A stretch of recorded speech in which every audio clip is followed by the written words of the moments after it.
Sejam fiéis ao Senhor. Todo mundo é fiel a alguma coisa. Mesmo os infiéis a Deus são fiéis ao demônio, praticam as suas obras, são caprichosos em adorar os falsos atrativos desse mundo, se prostram diante deles, são fiéis e leais a ponto de sacrificarem-se e também a seus filhos e as suas fortunas, ofertam dentro dos estádios, ofertam dentro dos templos falsos, do paganismo, ídolos que elegem para adorar e a eles são fiéis. Mas nós temos um convite diferente em Deuteronômio capítulo 4, nós lemos o verso 4. Mas vocês que permaneceram fiéis ao Senhor, o seu Deus, hoje todos estão vivos. Por que veio esse texto de Deuteronômio como exortação ao povo de Deus que estava às portas da terra prometida, às portas de Canaã, ali em Siquém, no fim do deserto, atravessando todo o deserto, libertos do Egito com poderosa mão de Deus, com as 10 pragas que caíram sobre o Egito, o mar se abrindo e agora estavam diante de Canaã. Tudo apontava para a iminente vitória, estavam prontos para invadir a terra, e os amorreus, os povos vizinhos, tremendo de medo, tentaram então perverter o povo e contrataram Balaão. Contrataram Balaão para que ele pudesse ensinar ao povo, fazer com que ele trouxesse maldições faladas ao povo. Como Balaão não conseguia proferir as palavras de maldição, porque o Senhor traduzia todas as maldições em bênçãos, palavras de fidelidade de Deus para aquele povo que estava às portas de Canaã, os amorreus ainda mais temiam e ainda mais instigavam e aumentavam a oferta para o sacerdote, para que ele pudesse então proferir as maldições. Eles tentavam comprar a fidelidade daquele servo de Deus, Balaão, a qualquer preço. E ele estava pronto a vender, a ponto de ser repreendido pela mula, a mula de Balaão. E agora nós vemos aqui então o povo todo no deserto de Siquém, à porta de Canaã, sendo tentado pelo próprio profeta, que bolou um plano especial para trazer uma desgraça para o povo. Ali ele ensinou os reis da região a perverterem o povo, a fazer com que o povo caísse na tentação. Agora, eles eram convidados dos reis para participarem de festas idólatras, festas a Baal Peor, um deus que depois foi conhecido como Priapo ou como Belfegor, um dos 7 demônios, ou seja, adoração direta a Satanás. E isso era feito com atitudes sexuais, um carnaval feito ali às portas de Canaã.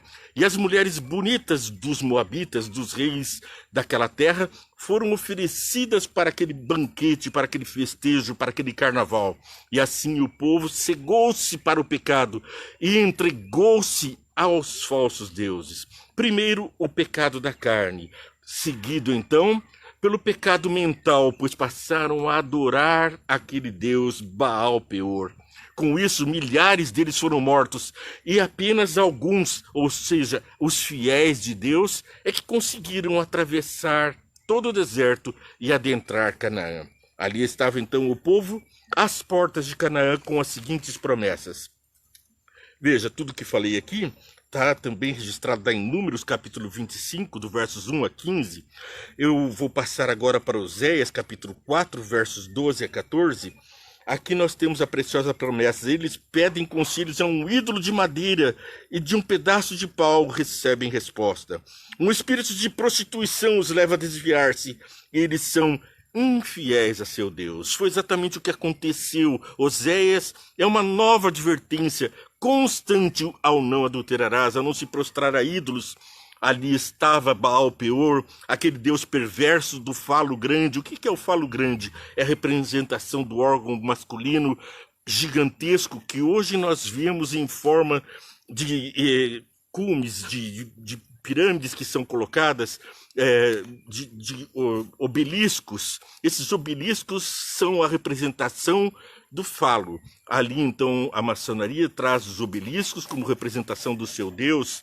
Ali, então, nós temos os deuses representados pelo poder sexual, a fertilidade da terra, a fertilidade do povo, ali até as abelhas eram então representadas por esse Deus, porque a terra que emana leite e mel foi prometida ao povo de Israel, mas eles contemplaram a terra que emana leite e mel, feita pelo nosso Deus, mas adoraram ao Deus do falo grande, aquele Deus que representava a prosperidade das abelhas, da terra que emana leite e mel. Ao contemplarem a iminente vitória, se prostraram diante dos falsos deuses.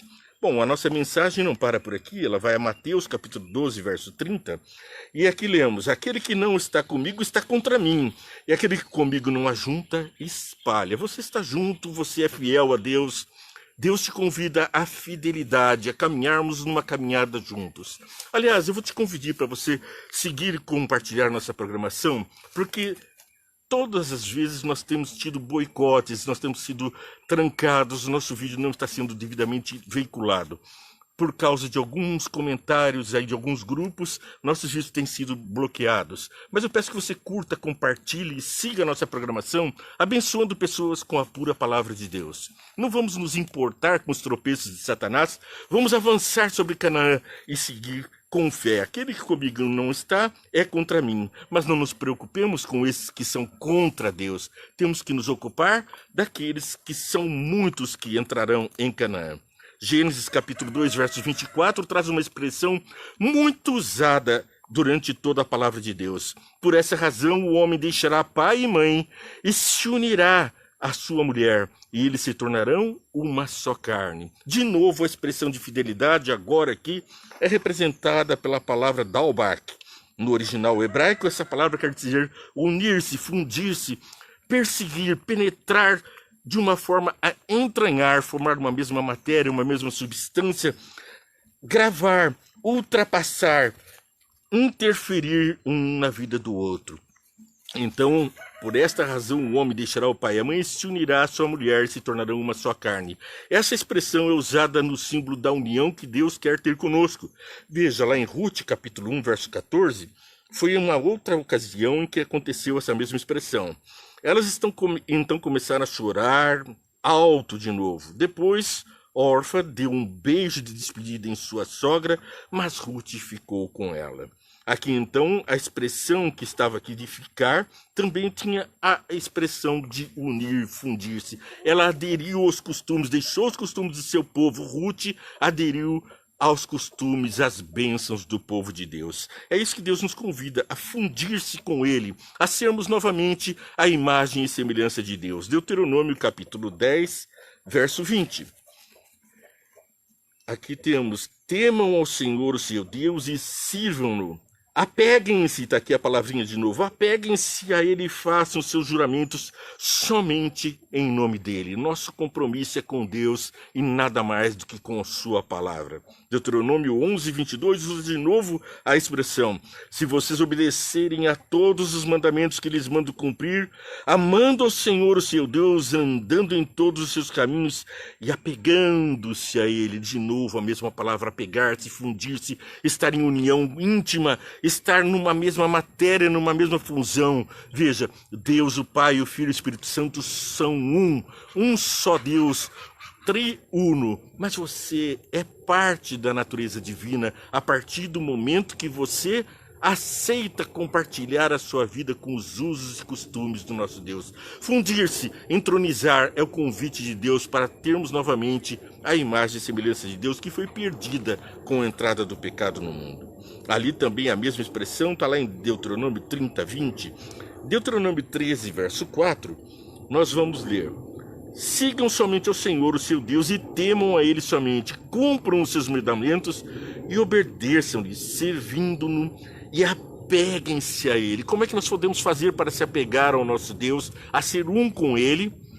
É guardando os seus mandamentos, temendo a Ele, amando a Deus e por isso respeitando e dando ouvido às suas orientações, guardando os seus mandamentos. Aqueles que dizem que me amam e não guardam os mandamentos são mentirosos e neles não está a verdade. Bom, Paulo também vai falar sobre isso, não poderia deixar de ser, 1 Coríntios 10, verso 13. Não sobreveio a vocês tentação que não fosse comum aos homens, e Deus é fiel. Ele não permitirá que vocês sejam tentados para além do que podem suportar. Mas quando forem tentados, Ele mesmo lhes providenciará um escape para que possam suportar. Eis que estou convosco até o final dos séculos, disse Jesus. E disse mais: enviarei um Consolador, não vos deixarei os órfãos. Então a certeza de que não estamos sós a vencer o mal, a vencer a tentação, é uma garantia que vem do próprio céus. E Judas, não o Iscariotes, Judas, o discípulo amado, o irmão de Jesus, no capítulo 1, verso 24. Aqui leio.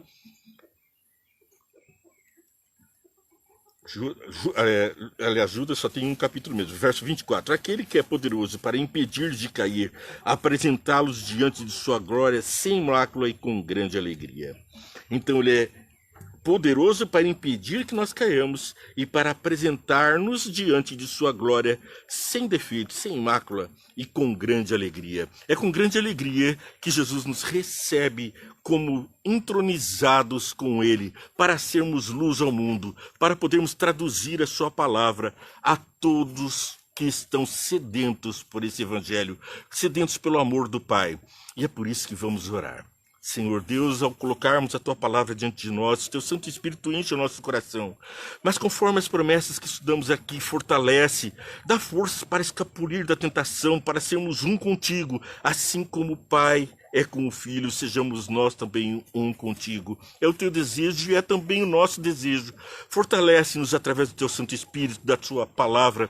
Faz com que nós queiramos ouvir e atentar, atender e seguir nesse caminho. Assim, teremos todos bênçãos sem medida. É o que peço para todos que estão ouvindo, compartilhando essa palavra, para que possam ser cheios do Santo Espírito e ter uma vida transformada conforme a Tua vontade. Em nome de Jesus peço. Amém, Senhor.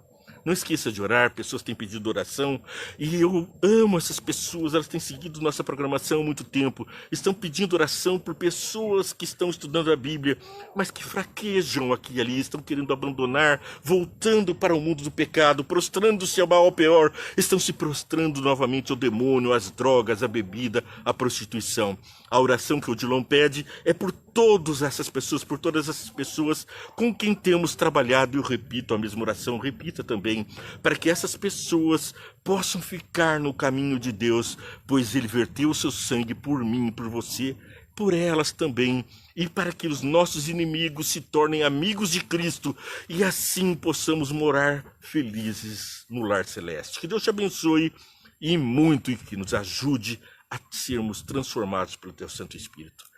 Bênçãos para você, muitas bênçãos em nome de Jesus.